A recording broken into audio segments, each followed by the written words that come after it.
Return of the Blue Marble, presented by Science at NASA. As Mark Twain once said, distance lends enchantment to the view.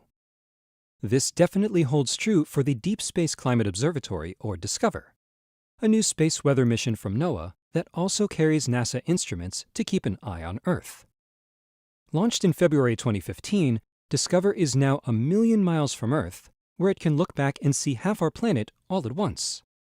The view prompted President Obama to tweet, "Just got this new blue marble photo from @NASA. A beautiful reminder that we need to protect the only planet we have." The first blue marble photos taken by Apollo astronauts nearly 50 years ago sparked a new awareness of Earth as a fragile sphere of dazzling beauty floating alone in a dangerous void, worthy of careful stewardship. It energized grassroots green movements and inspired young scientists who would go on to investigate climate change, forecast weather, and much more. None of the modern Earth-observing satellites, however, can see the entire sunlit side of Earth all at once. They're too close. Satellites in low Earth orbit collect high-resolution images swath by swath on consecutive overpasses. To see the whole Earth, the pieces have to be stitched together from pieces obtained at different instants all at the same local time. Geostationary satellites can see the entire planet and let us watch the Earth evolve by using multiple satellites to build a full picture. These satellite systems typically only get observations during the day. Adam Szabo, DSCOVR project scientist at NASA's Goddard Space Flight Center, says, "The DSCOVR mission provides a new and complementary view of Earth." DSCOVR floats at the first Sun-Earth Lagrange point, L1, a sort of gravitational parking spot for spacecraft. Here the gravitational pull of the Sun and Earth cancel out, providing a quasi-stable orbit. It's the perfect spot for DSCOVR's camera to capture full sunlit disk images of Earth in one picture all at the same instant from sunrise to sunset. By capturing full disk images in 10 wavelengths approximately every 1.8 hours, DSCOVR can answer questions about daily variations on the Earth. For example, it can help researchers understand the ozone layer and the variability of cloud cover from sunrise to sunset. DSCOVR will also help scientists track aerosols.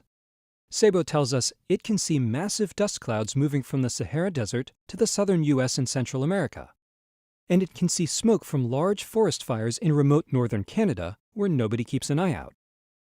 At L1, DSCOVR will also be in perfect position to look out for a very real external threat: the ionized pieces of the Sun it hurls our way, which are known as coronal mass ejections. DSCOVR will be the nation's first operational space weather satellite in deep space.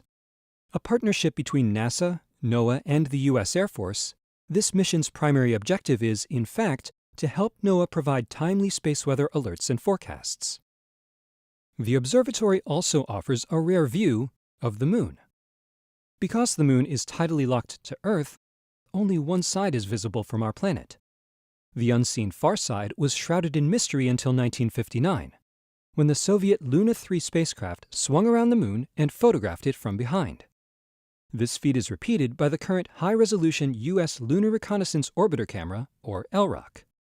DSCOVR will observe the far side about twice a year, as the observatory periodically crosses the orbital plane of the Moon. DSCOVR's first images of the Moon transiting Earth in July were a social media sensation.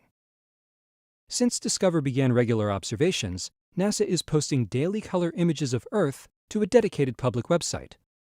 These images, showing different views of the planet as it rotates through the day, will be available 12 to 36 hours after they are acquired.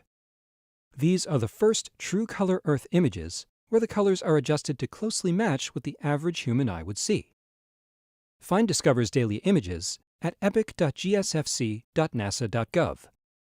Stay tuned for more about these enchanting photos of the blue marble at science.nasa.gov.